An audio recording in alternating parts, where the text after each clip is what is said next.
What if love is more than just a feeling? What if it's a universal force shaping how we understand ourselves, our community, and the world? Welcome to the Philosophy of Love, where we break down the science behind love, how it influences our minds, our behaviors, and the way we connect with humanity. Join us as we explore the psychology of love as a driving force for empathy, growth, and understanding. You're watching the Philosophy of Love podcast with Juan Lee and Dr. James Brockington. Well, hello, everybody. Hello. How you doing, Doc? I'm doing well, Juan. How about yourself? I'm doing well. Welcome, everybody, to the Philosophy of Love. This is a website or podcast that's on the Clear Journeys YouTube channel that hopefully you've come to know it and appreciate it and become a partner and a subscriber. If you haven't, please subscribe to our channel. We are here to serve. Clear Journey is a nonprofit organization that helps people navigate life more successfully, giving them the attitudes and the mindset to navigate all areas of life. And today we do it in this sense because it's based out of a book that I wrote a few years ago called Love Made Simple: The Guide to Inner Peace and Contentment. It is about the mindset, the love mindset that we talk about here at Clear Journey. And again, as I've spoken to you before, this is new territory for me.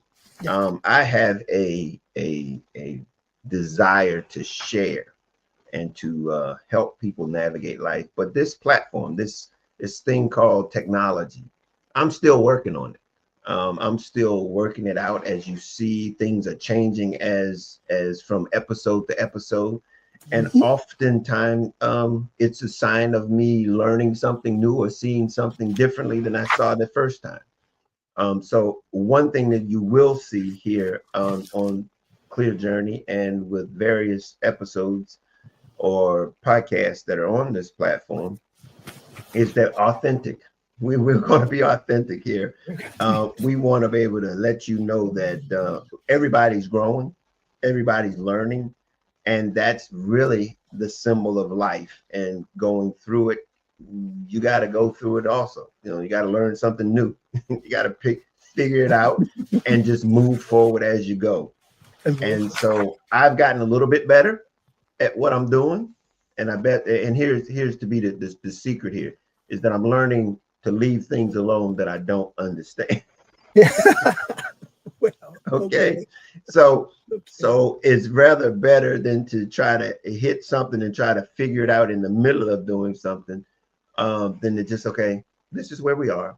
We'll stay here until we figure it out and we can demonstrate it in a more excellent manner. Anyway, we're here. If you want to know more about Clear Journey, you can go to, that's not it. You go to the website, go to clearjourney.org and learn more about Clear Journey. And you can go to our YouTube channel, which is right there. You can find our YouTube channel. If there's anything that we can do to help you navigate life more successfully, you can reach out to us at info@clearjourney.org. And feel free to, reach out. Just put, as we've talked about in the past, if you want to reach out to Dr. Brockington, put that in the subject matter, or my name in the subject matter, and we'll get back to you. Today is going to be a very interesting day. And the reason being is because it's really going to lay down and we're going to talk about the way in which I interpreted and came into an understanding as to what love really is and how I came about operating and developing the things that I've developed the way I've developed it. The title of this is Unveiling the Mystery. What is God's love? And so there's so many things I think that we think about and we that comes to our mind when we hear about God is love. And so we're going to dig into it, and I'm going to tell you a little bit about how I look at it, and then we're going to explore it with Doc there. Okay. So to get it started was I have a background. I have 30 years or more, 35 years or more of being a Christian, being in the Christian religion. And in that religion, in the Bible, it's stated that God is love. And I was on a journey to understand what that actually meant. What does that really mean? And so what I've come to find out is love is the actions of God, the actions. And so it was from that perspective that I used it to navigate life, because I think that it was intended for us to be able to use that actions to navigate this thing called life. And so from that perspective, I use that information along with other information. I think we've talked about how I visualized it was when I went into the military, and I began to visualize it because it was something then I could make practical. I could see it. But it was basically understanding that concept of God is love being the actions of God that allowed me the way in which I began to see things. And because I had heard it many times, God is love, but I had never saw it as his actions, God's actions. And that's why when I went into the military, I could then begin to put it together, because I could see something that was in my best interest, that I could then act on that which is in my best interest. And in your best interest. In my best interest.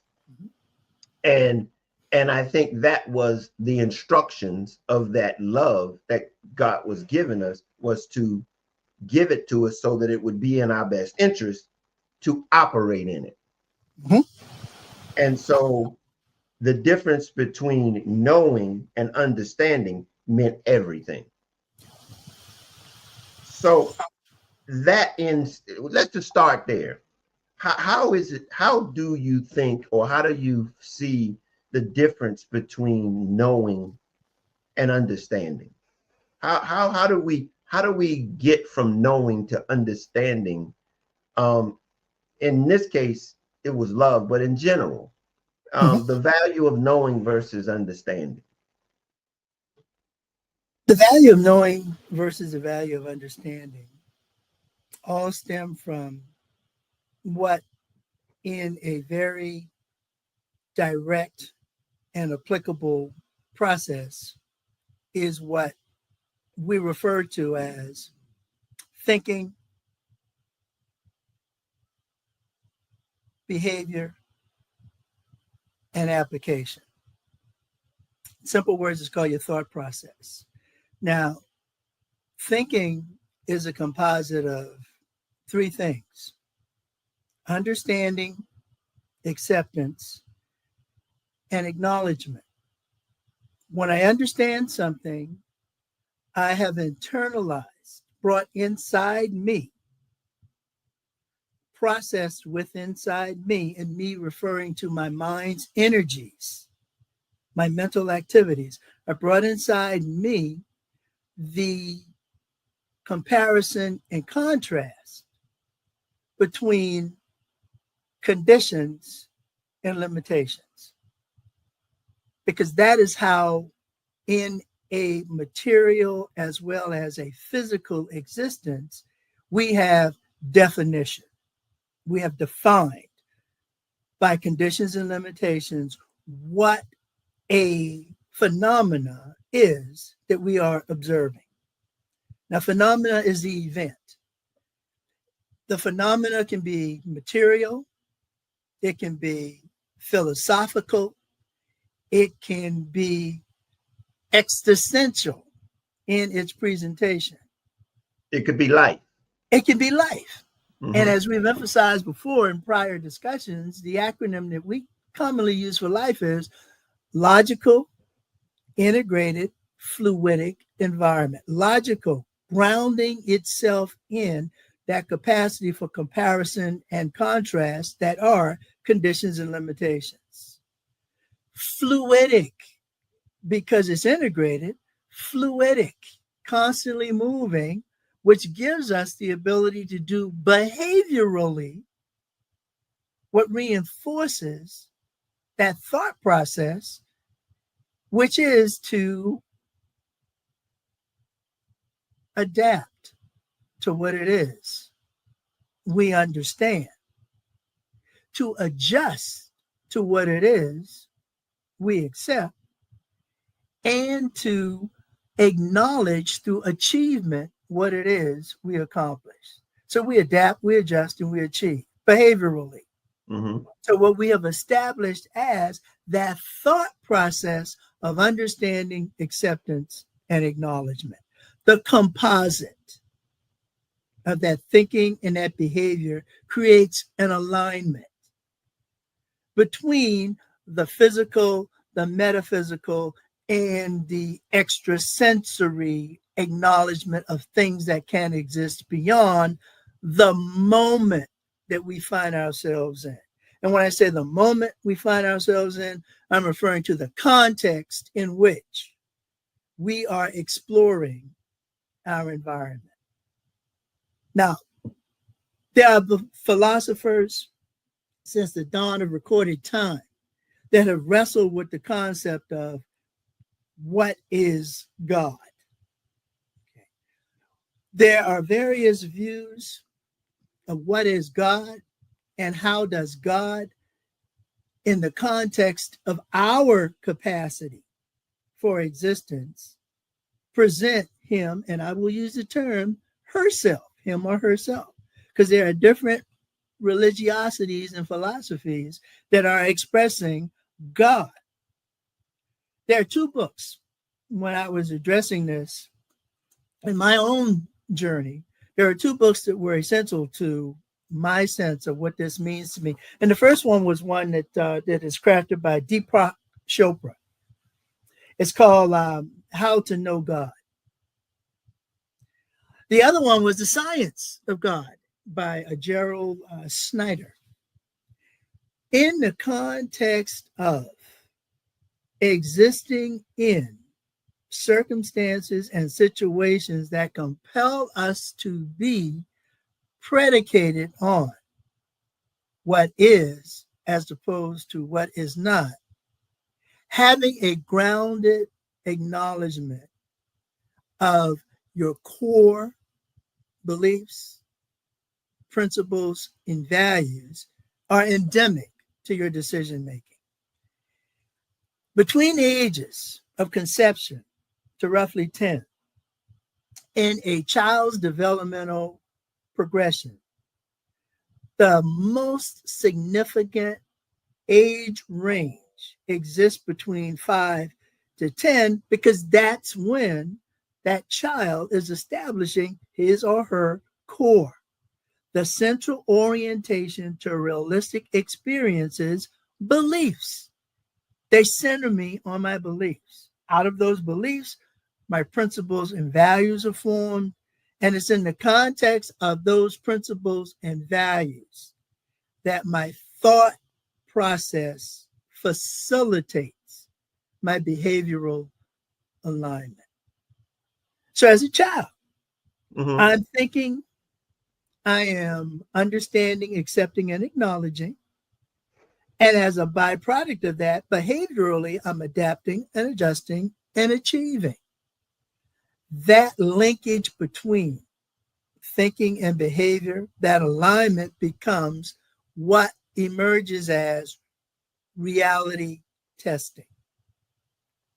I measure my sense of reality by my awareness of this. This is critical because in that window of 5 to 10, when those values, beliefs, and principles are integrating themselves into our thought process, they are laying the foundation for what becomes our formative stage, the ages of basically 11 to 17.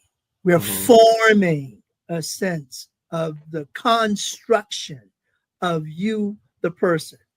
This is whom you are emerging as. Why and how you organize your thoughts, you orient yourself, you operationalize that thinking, and become mindful of its purpose and meaning. You take ownership for your belief systems.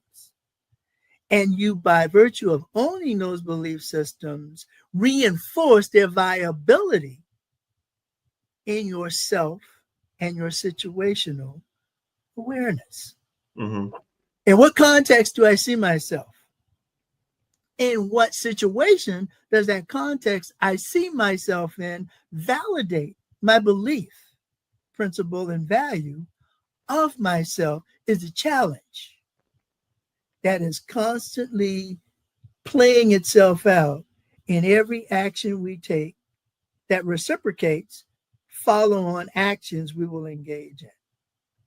And with all of that being said, the complexity of that was rolled up, or the simplicity of that was rolled up into the actions of a God who I deem as the creator. Mm-hmm. And being that giving that position of authority as being the creator is giving me the directions in which it is to operate within his creation. Within his and in your context, Mm-hmm. you see the emergence of God having very similar to what Deepak spoke to as stages of integration into the structuring of life. Mm-hmm. Stage one is sometimes referred to as God as the protector. In stage two, we see God as the Almighty. Stage three, we begin to see God as an instrument in our thought process of peace and stability, unity. Stage four, we see him as the Redeemer. And it's been illustrated in scripture. You can confess your sins to God and be redeemed. You can restore a quality and quantity of your life.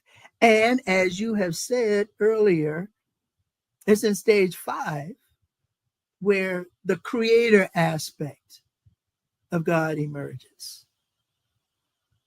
6, go ahead. No, would you more? Go ahead. Yeah, stage 5, creator of God, the creator aspect of God emerges. Stage 6 is where we begin to see the miracles of life that come from the trust, the confidence, and the alignment in that trust and confidence of acceptance to meeting the purpose of God in our lives. And in stage basically 7, we begin to see the pure being of the I am quality to God. One of the most pivotal and reassuring, if you will, let me use that word, reassuring statements about this is in a discussion that Moses is having with the burning bush. God is giving Moses a specific assignment. And Moses is saying, okay, I get it. I understand it. But, I'm going to go in there and people are going to ask me who gives me the authority to do this. And who do I say gives me the authority to do this? And one of the most stable and crystalline statements in the Judeo-Christian belief system is the statement, I am that I am. I am that I am structurally, From a mental health management viewpoint, in this thinking and behavior relationship, we've been talking about how we progress through our thoughts that lead to values, principles, and decision making. I am speaks to an interactive mindfulness, interactively mindful. The thoughts that reinforce that are the reinforcement that I am, the reinforcement that my thoughts have actualized themselves in interactive mindfulness. Into understanding. Into understanding. And remember, once I understand, I see conditions and limitations. And it's within the parameters of those conditions and limitations that I see acceptance. It's going to be what it is going to be. And that is how you are to understanding those things that you like that happen, and those things that you don't like that happen in this spectrum of life. And Because well within that, go ahead. yeah, it's well within that spectrum. Well all of the above, or anything and including everything, is within that boundary of being I am that I am. That I am. And, My interactive mindfulness. To understand that, and again, I'm of the mindset that, because not knowing all of that, what you just said, but determining and accepting that the creator knows all of that, and all I'm doing is attaching myself to the source that he demonstrated it to, or demonstrated it through, and that was love. And that is again love. Yeah. The living, organic, vibrant emotion. Which then connects everything that we need, or connects it to everything that is viable to this existence that we are engaged in, called life. Which again is logical. Absolutely. You see the clarity of it. Again, you keep repeating the same thing, because it's really a circular effect that as you go through this, it reinforces itself. Everything we're doing is reinforcing it to validate everything and what it is and how it is, and it has been doing it for thousands of years. And when you put it in its most simplistic form, you begin to see that your mind's energy equals your belief and behavior energy. And that would imply that the greater that belief energy is, the greater the output will be in your existence. How many times have you heard people say your attitude in equals your belief and behavior out? Which is your outcome. And who's determining that outcome? You are. Yeah. And here's the point. It has to emanate from an understanding. This just doesn't happen. It has to be intentional.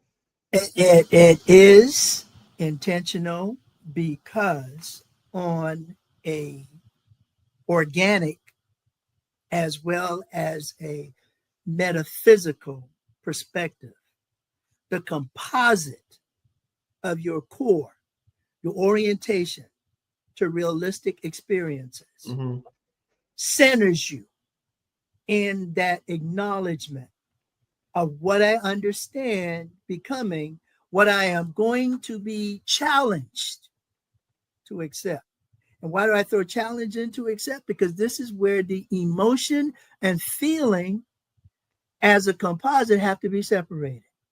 Emotions and feelings are not the same thing. Emotions will tell you, pay attention to this. Why? Because your mind's energy and your behavioral expectation, what you put in and what you expect out, are now being challenged. Something has occurred that is different from what you were anticipating or expecting it to be. And in that resolution of how I respond to it, my feeling about it now emerges as the clarification point of what this means to me. Emotions tell you to pay attention. Feeling says this is how you make it significant to you, because emerging from that resolution becomes your self-awareness. Your self-awareness can be expressed most effectively as self, a systemic emotional link to feelings. As a system, your emotions link you to the way you feel. As a system, you see this from day one. As you're exploring your environment, you are going to confront things that are going to make you feel a certain kind of way.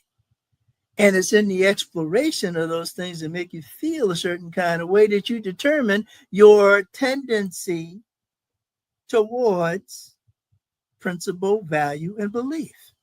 And your tendency toward principle, value, and belief becomes the definition of what acceptance speaks to. I can understand and adapt. I can accept and adjust. I can adjust to that moment when something is different from what I anticipated it to be or expected to be, because in the context of what is called that just noticeable difference, I have processed my feelings. And again, you're using so many words that I have assigned to love that allows me to get the outcome or the perspective necessary to navigate a successful journey. Precisely. These things that your words you're using, like adapt, these are essential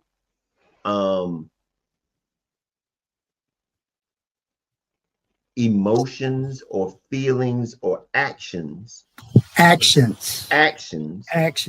that are necessary in this journey that we're on. These actions of adapting and knowing the necessity for doing it in any given time, it reinforces those things that you innately need to be successful. But it's amazing how the things that you're saying are presented so so how do I say it? It's not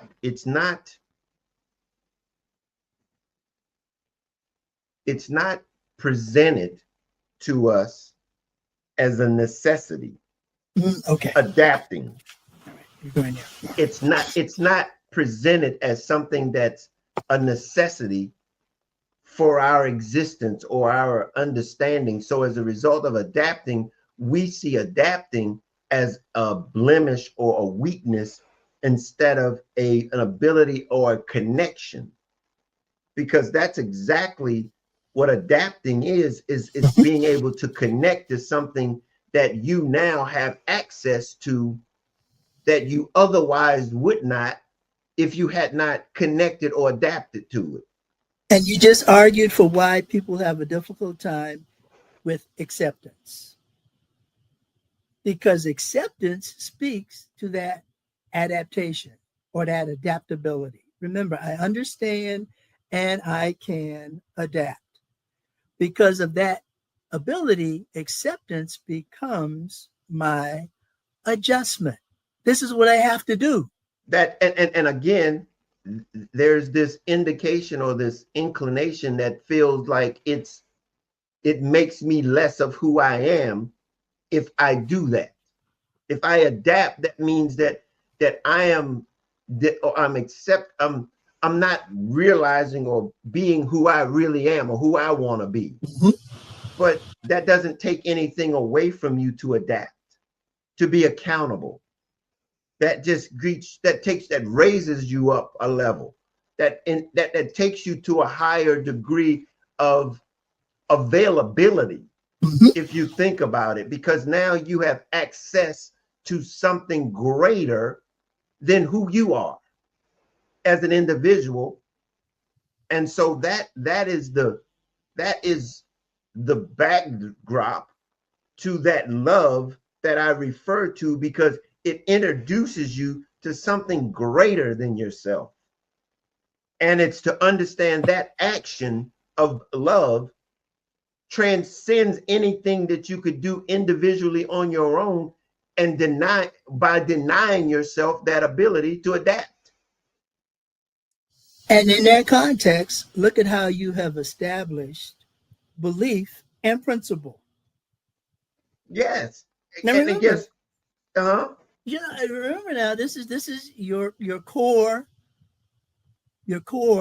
beliefs, principles, and emerging from that, values. Love becomes the value that is the resultant of what you have internalized as your principles and your beliefs. In many ways, it completes the process of what we call self-awareness. Awareness. Now, when we talk about the concept of self, we already said a systemic emotional link to feeling. When we're talking about awareness, I got an acronym for that. When we're talking about awareness, Okay, and that's going to be an interesting one.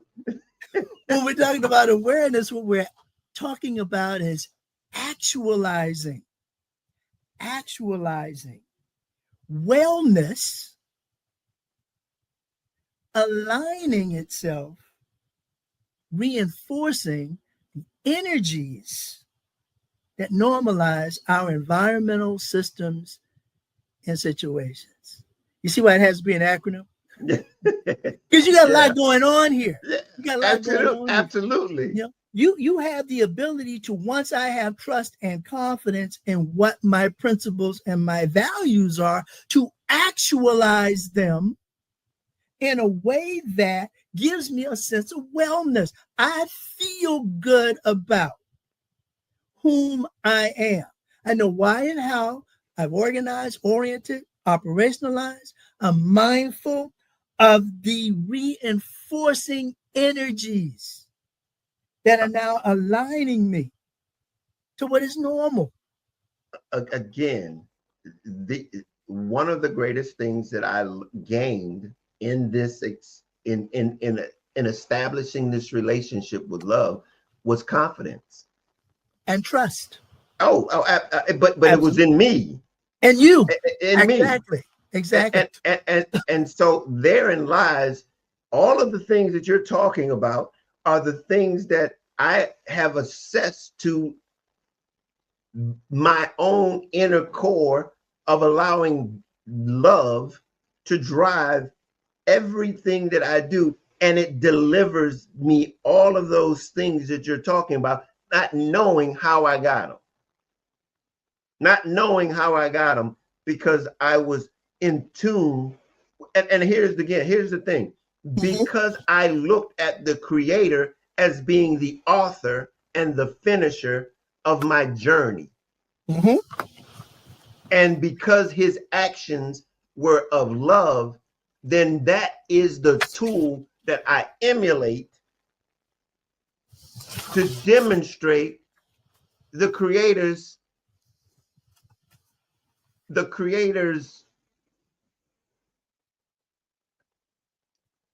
example of how we are to navigate this thing called life. And in so doing, enhanced your faith in your capacity to navigate this thing called life.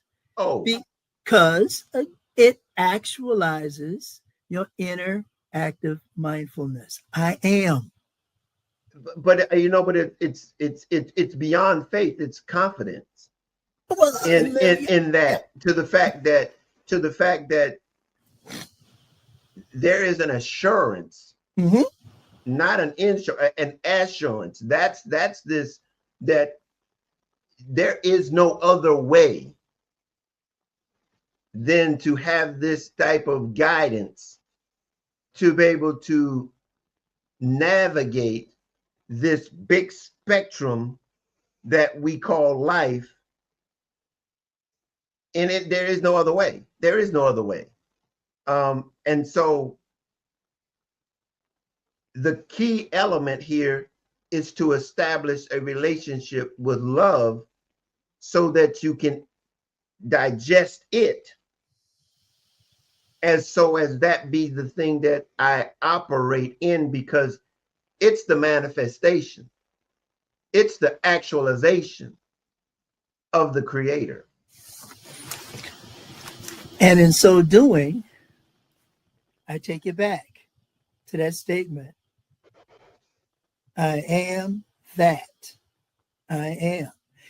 That transition point between my interactive mind, establishing the thoughts that have actualized thinking.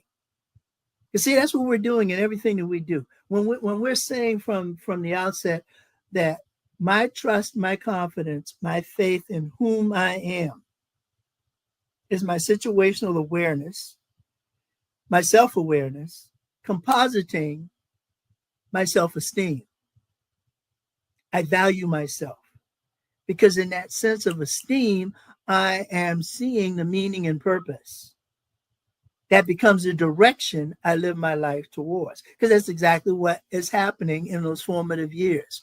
We're talking now 10, 17, when we're taking self-respect, we're taking self-esteem, we're taking self-awareness, and we're establishing their meaning and purpose. My life has a meaning and purpose. The logical, integrated fluidness of it is that meaning and purpose. The direction that becomes its application to the environment is how my love becomes my motivator. My love, that's the direction I want to move in. I want to gravitate towards those things that normalize for me my interactive mindfulness. I'm constantly thinking about who I am and why I am all the time. It's the ability to want that. And that ultimately has to be your driving force, your motivation is, for me, it was the fact that when you don't have any directions, when you lack directions, you lack clarity, you lack any degree of knowing as to what this experience is about. And I think this right here, another very important thing that put all of this together was in understanding the totality of life and understanding that this human life experience, there is every aspect of it has a purpose and is intended to facilitate this experience. It's necessary to understand it. And it led me to understand the position or the purpose of death. And to embrace it made the moments so much precious, so much more precious to being able to facilitate love. Because death puts a conclusion to this experience. And without that, there is no urgency, no motivation to demonstrate it in the moment called the present in this experience called life. And so that embracing that, you know, we avoid that conversation as to the purpose of the conclusion of this experience, this human life experience. And so I've found it to be very necessary to be able to fully embrace love in the sense of its purpose of being able to navigate this thing called life. What say thee? And in the context of accepting it as its purpose, remember, self-esteem, self-respect, purpose, meaning, clarity to the direction in which your life progresses. You now see where we move from that transformational stage, basically again 10 to 17, into what now becomes our application of belief, principle, and value that becomes, for all practical purposes, our extended development of life interactions. This is from the point of 18 years of age when we emerge into what is considered to be early adulthood. And it will continue through middle adulthood and into, hopefully, knock on a lot of wood, the later stages of that transformation. The key point being the moment that I have integrated my cognitive, my thinking development into the actualization of my personality being my mind's energy equaling my belief system and behavioral expectations, I have aligned myself to what instinctively becomes our fourth and fifth instinct. Our fourth instinct we've talked about as I think, therefore I am, therefore I think, I am that I am, presenting itself as that interactive mindfulness. That's the entire purpose of our fourth instinct, to have that interactive mindfulness. And the moment we achieve that, we no longer argue for the structural limitation of physicality, which is what death is. The structural limitation of physicality. We can embrace our fifth instinct, which speaks to the concept of transition and transformation. We are no longer limited by the physicality of an existence because we can see something beyond it. We've internalized the capacity to accept the acknowledgement that there is something beyond this. Christ comes back just before his ascension. The crucifixion is taking place 3 days later. I'm coming back. Christ is coming back. And he is imploring Thomas, the doubting disciple, Thomas, to come over here and put your hand in the spear wound in my rib cage. Come here and put your hand in the holes where the nails were driven, in my hands, my palms, and in my feet. I want you to see the physicality of that moment so that you can acknowledge transition, transformation, the meaning that has elevated me beyond a physical existence. And what is that meaning that has elevated me beyond a physical existence? Ascension. I have risen above. I have moved past the structural limits, the biometrics, the isometrics of my physicality. Now, you know, you've opened the whole can of worms now, right? Absolutely. You've opened a whole can of worms now. How can you not grow and develop without kicking that can? Well, I mean, but let's go there. Yeah. Because how then do you actualize?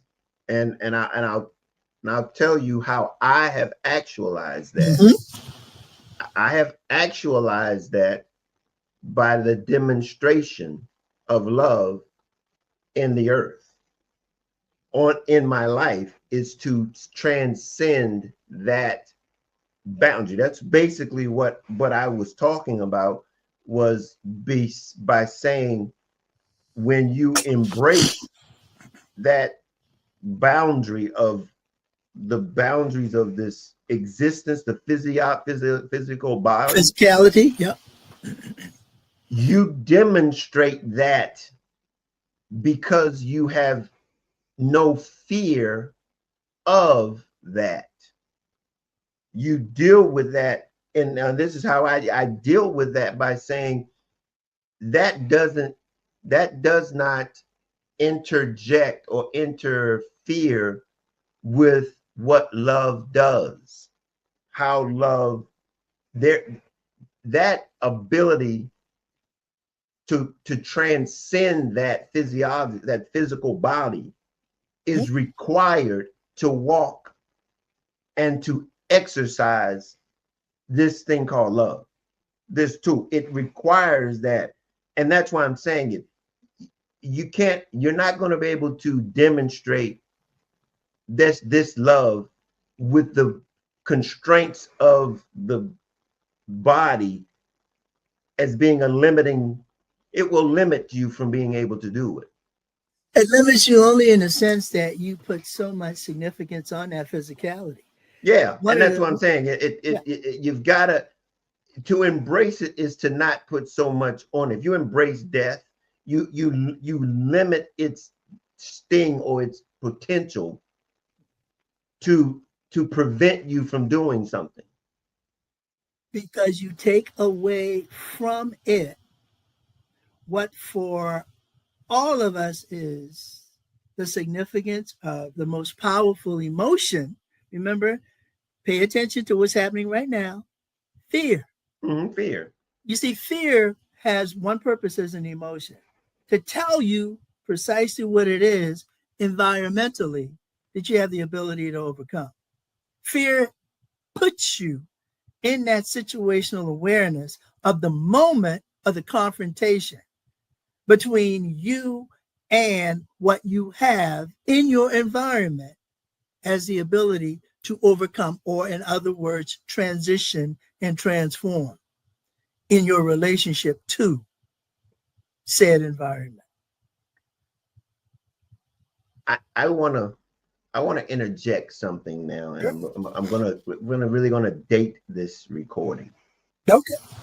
And there was, and it's relevant to the topic that we're talking about. This week past, there was an air crash collision. Yeah. In the United States.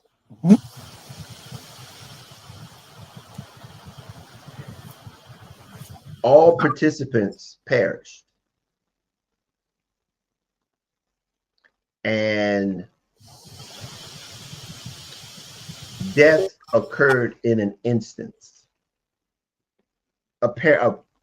Probably. From our capacity to Probably. measure. Yeah. Again, we're putting it in the context of our ability to measure that time. Okay. Right. And the reason being that I'm saying this is because this is a very interesting thing, because air travel is considered one of the safest modes of transportation. But when it fails, it's catastrophic. When it fails, it's catastrophic. Okay. That is true. When it fails.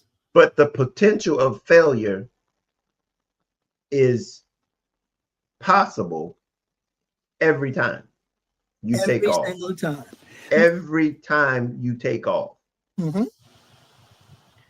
And yet we overlook the potential of that and get on them every day.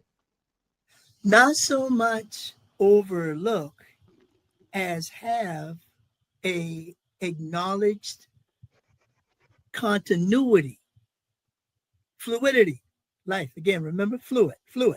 continuity to the environmental acknowledgement of what can occur.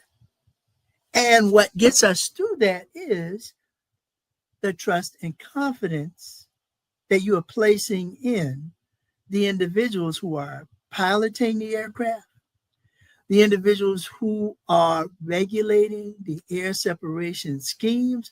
Are we just making are we trusting, or are we, and this is the point that I'm saying, are we really trusting? Because see, there is no understanding there. There's just knowledge. No, there is an understanding. There's an understanding. There's no understanding. Conditions and limitations. Well, here's my point. For an average passenger,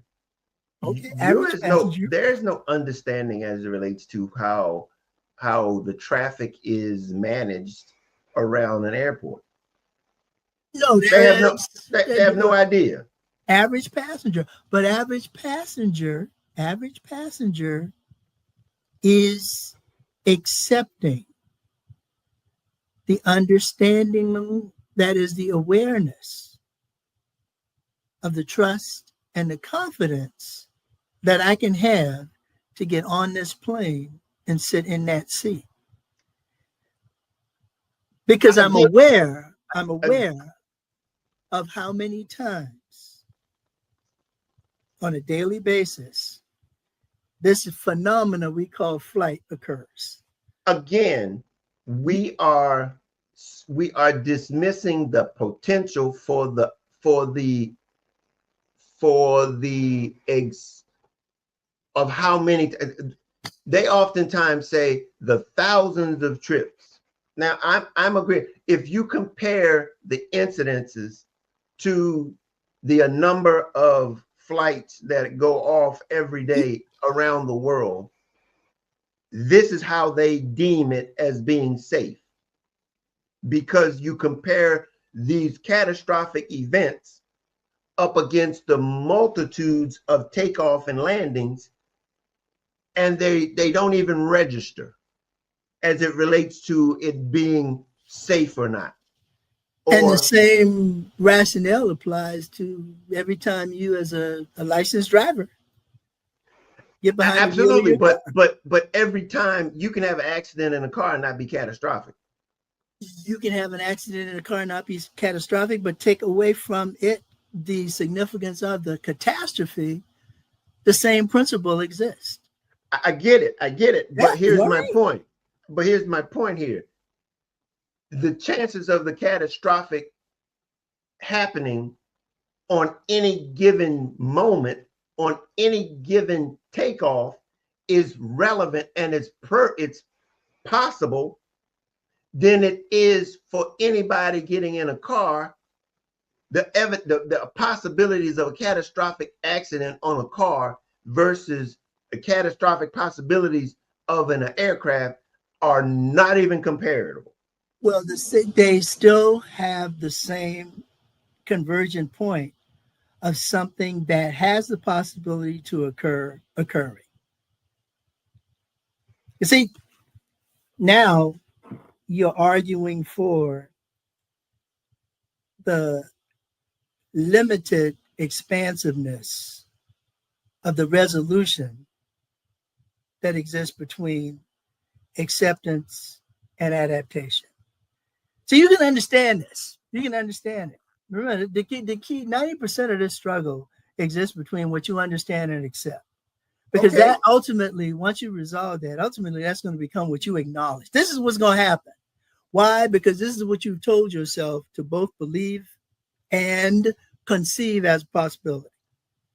The reason that I bring this up, here's the thing. Those 66, 67 people that got on those aircrafts got onto them with the same confidence that the other trillions of people got on the planes that made it to their destinations did. Absolutely.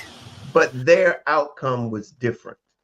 And because of the actualization of their outcome difference, we investigate.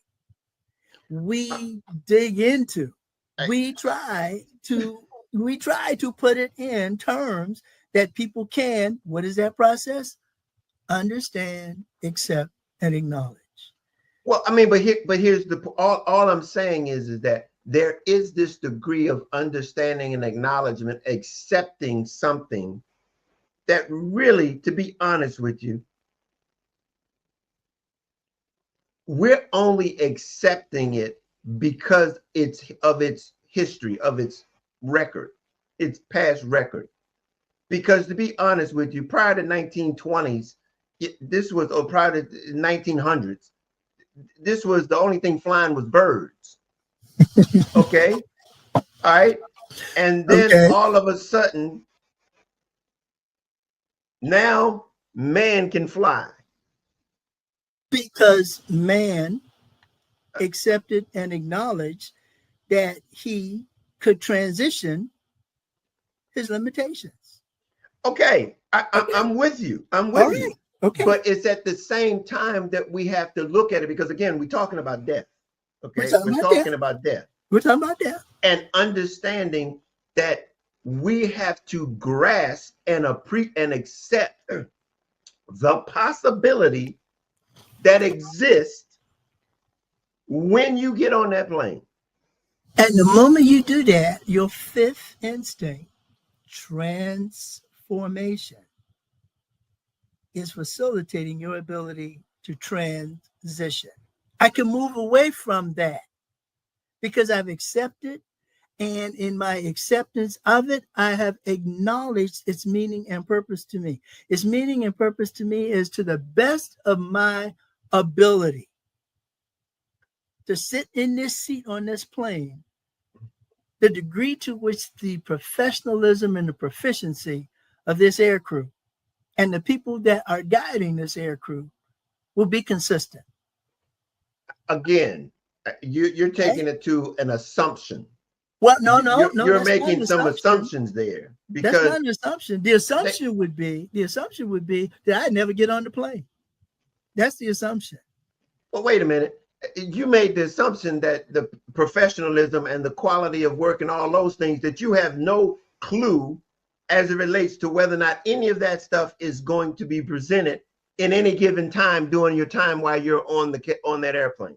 And because I can take that quote unquote leap of faith, again, it's predicated on experience. Again, what do I have in the material world? What do I have in the material world that codifies my decision making? Is the trust and the confidence I've had in the experiences I have lived. Again, I have learned. They're a learning process. I think what I'm trying to get here is that in spite of that process, that there is nothing unusual that happened when that incident occurred that is different from any other event that caused the same results, in spite of the fact of trying to rationalize it with explanations as to why it happened. Because it's really because for the most part, it's irrelevant for those 67. For the most part, it's irrelevant for those 67, but for the acknowledgement that we can learn how to process the meaning of how those 67 transition, it has a value. It does for future aviation, for future context, for future people flying. Exactly. With keeping some confidence in the ability to get on that plane. But more importantly, not to limit ourselves by fear. So you're arguing for fear. No. Well, absolutely, I'm not. Actually, I'm arguing for acceptance. Acceptance in this fact that this is an invention that has allowed us to seize the moment in a manner in which prior to the 1900s did not exist for mankind. And as a result, giving us an opportunity to seize the moment in a more engaging manner through transportation in this event, in this case, without fear of what the possibilities could be if all of those things that didn't happen do happen. You know what I'm saying is that there was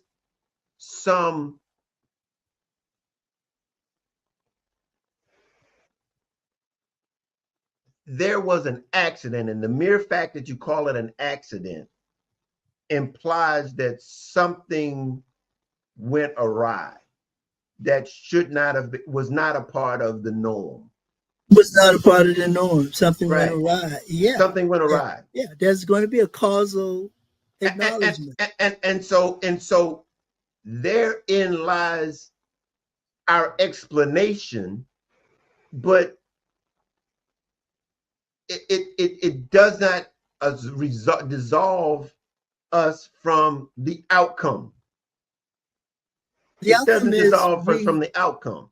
And again, I'm not trying to invalidate the process. All I'm trying to say is if we remove fear from the event, because we're not removing fear. We're not removing it. We're resolving its meaning.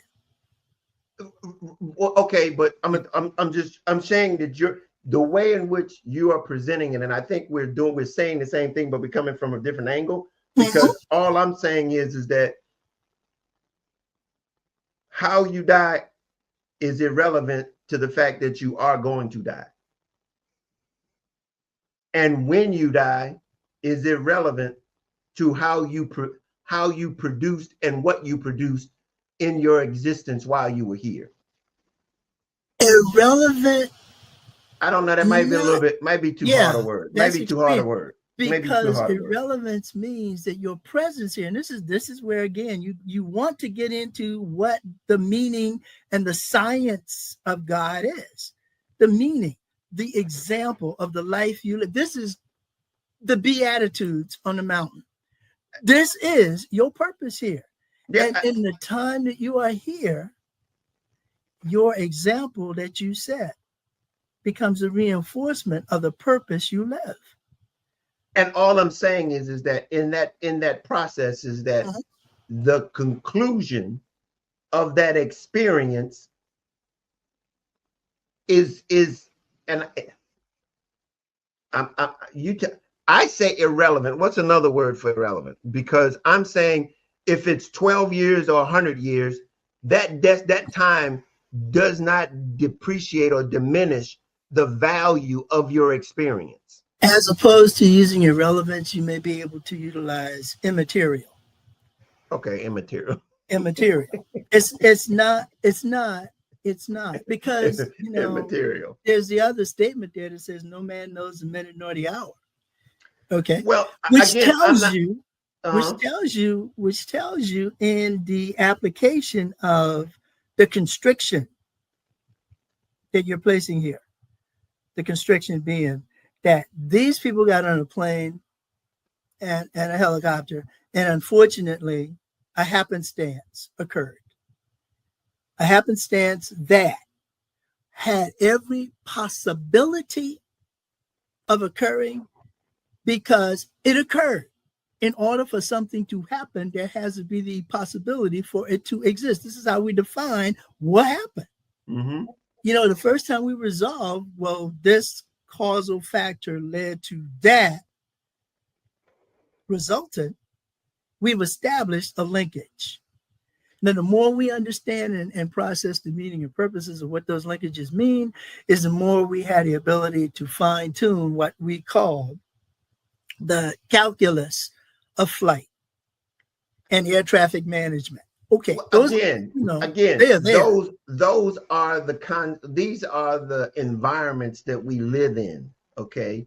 Mhm. And so all I'm saying is that this is not the last one that's going to happen.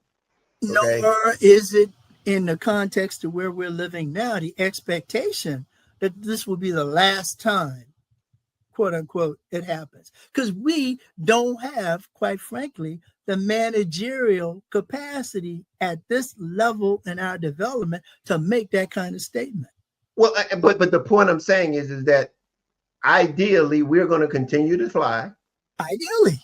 And the fact is that this situation is going to continue to occur.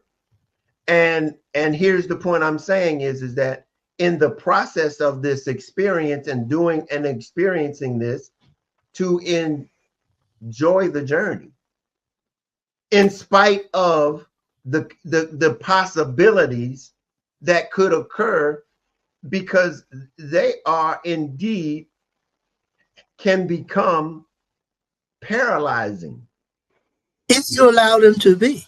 But as a society, it has as a society. This can be it has paralyzed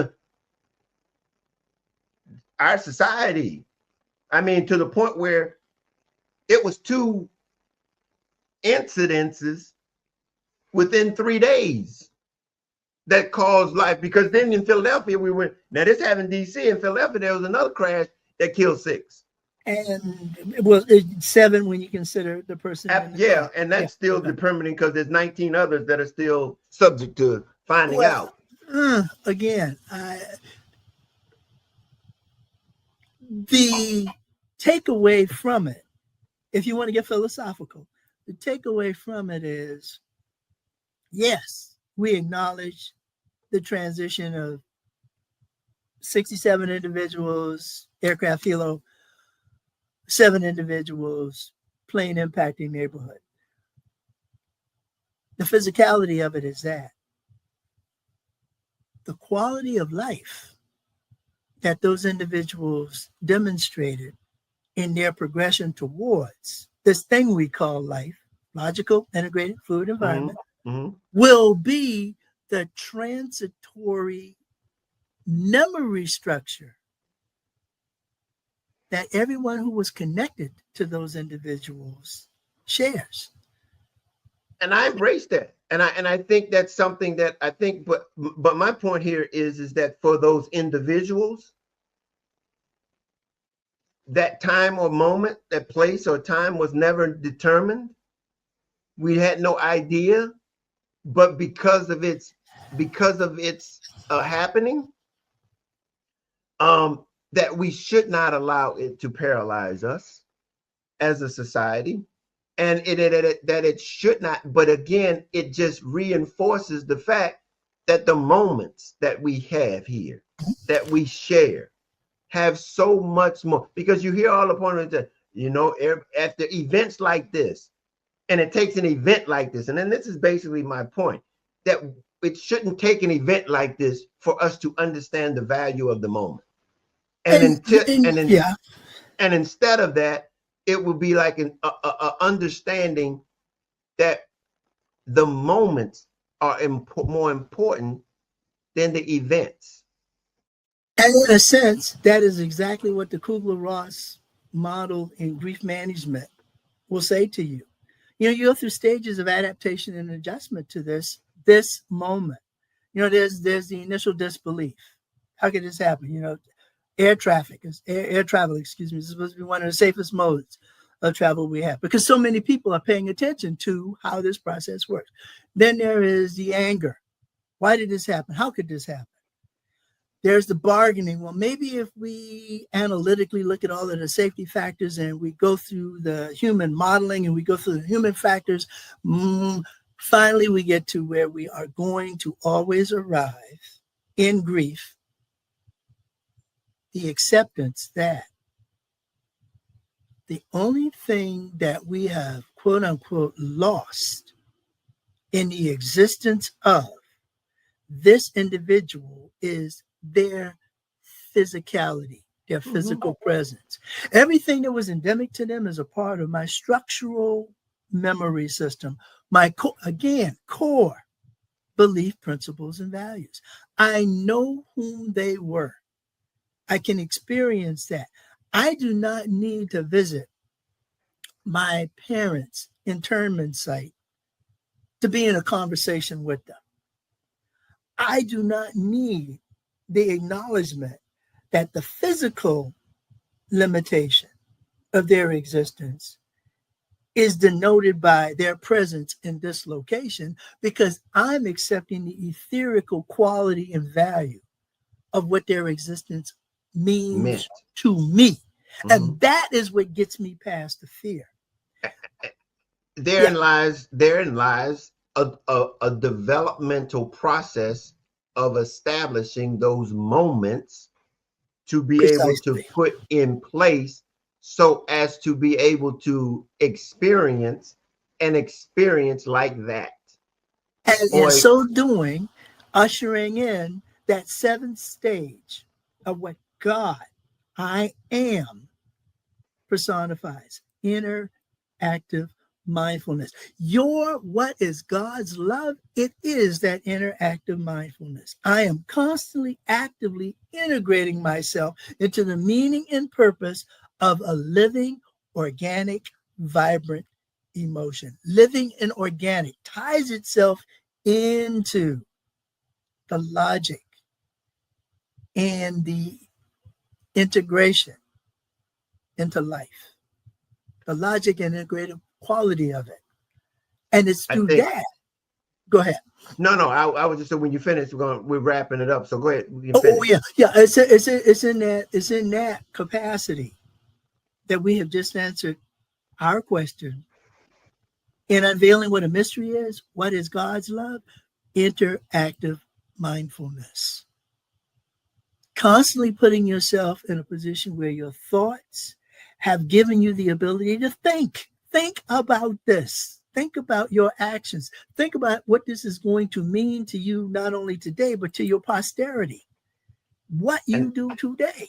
And that's that bigger picture. That's the larger picture. That's the bigger picture. It's understanding that you have a part to play in a bigger picture, something bigger than yourself. And when I established the association with creation and the creator, that is that bigger thing, that bigger part that you come from, that then allows you to have that mindful thinking, that mindfulness, to be able to operate in such a unique and a huge existence with some confidence and assurance of being able to navigate it successfully. And this is precisely why in Roots, Kunta Kinte's father holds him up and says, behold, the only thing greater than yourself. And in actuality, accept and acknowledge the significance of that to you. You are a part of this. You are the continuity of this. You use love as your mindset. Yeah. Here we are. And for those who don't understand the reference of Kunta Kinte. Oh, right. I got to do that. Roots. Yes. Roots. That's a 1977 series that was put on about the slave journey in America. Written by Alex Haley. Yeah. Written by Alex Haley. And he was one of the characters of that transition of characters that were born in America, but was trying to share with the next generation his roots from the motherland to America, and to show you the continuity of and the journey. Yeah, which is even though the journey was terrible.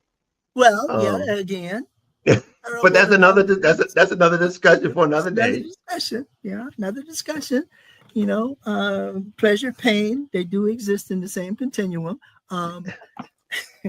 The focus being that we build upon that knowledge as a foundation for our growth and development.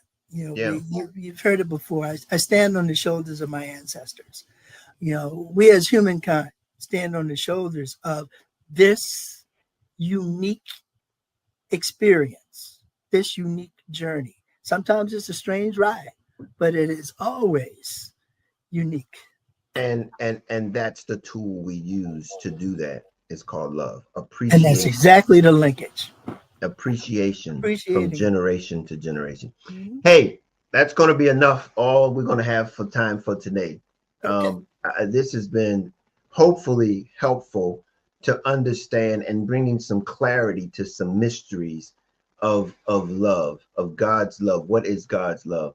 And I just want to share with you again. I told you I was looking for the information about the book. Here's my information about the book. Love Made Simple, The Guide to Inner Peace, Contentment, and Success. You can pick it up on Amazon. You can get it as an Audible on the Audible. But it's something that is the foundation of Clear Journey's mission, and that is to help you and those that are seeking knowledge or information as it relates to how to navigate this thing called life. And we talk about it as being a love mindset. That's the creator of this thought, this process, is the Love Made Simple. All righty. And again, if anyone would like to hear anything or reach us in any way in the future, you can, boy, what did I just hit? What did you just hit? I just hit something and now I'm trying to find Clear Journeys Inc. Yeah. There it is right there. All right. There it is right there. You can email us at clearjourney, and by all means, if there's anyone who would like to support us, go over to clearjourney.org and feel free to donate. We are a nonprofit, a 501c3 that would really appreciate your support. And by the way, if you have not subscribed to our YouTube channel, please go over to our YouTube channel, subscribe to our YouTube channel, and show your support and become a part of our community. And also, if you go over to our website and register for our quarterly newsletter, just to stay in touch with us and be a part of the community, we really would appreciate that also. And that being said, do you have anything else to wrap it up with, Doc? I just want to throw out there that our discussion today was in a context of a Judeo-Christian belief system and model. That's not exclusive of the Buddhists, the Hinduists, the Muslims perspective, the Roman Catholics perspective on how they seek to express their religious beliefs, because they all fall under the head or ultimately of spirituality. And that spirituality is, again, another moniker of what love is. And I think that's the ultimate thing because it's universal. It's universal. Mm-hmm. It's Absolutely. universal. Yeah. All righty, guys. Until next time, as we talk about it often, we can't change life. And I say this on It's Life, and I say this here on Philosophy of Love. We can't change it, but we can help you navigate it. We can help you navigate it. Yeah. Come back and join us next time for Philosophy of Love, and we'll see you then. Thank you for watching this episode. Take a moment to head over to our social media platforms, connect with us, and leave a comment. We'd also love it if you would subscribe to our YouTube channel. Also, head over to clearjourney.org for more great resources. We'll see you next time on the Philosophy of Love podcast.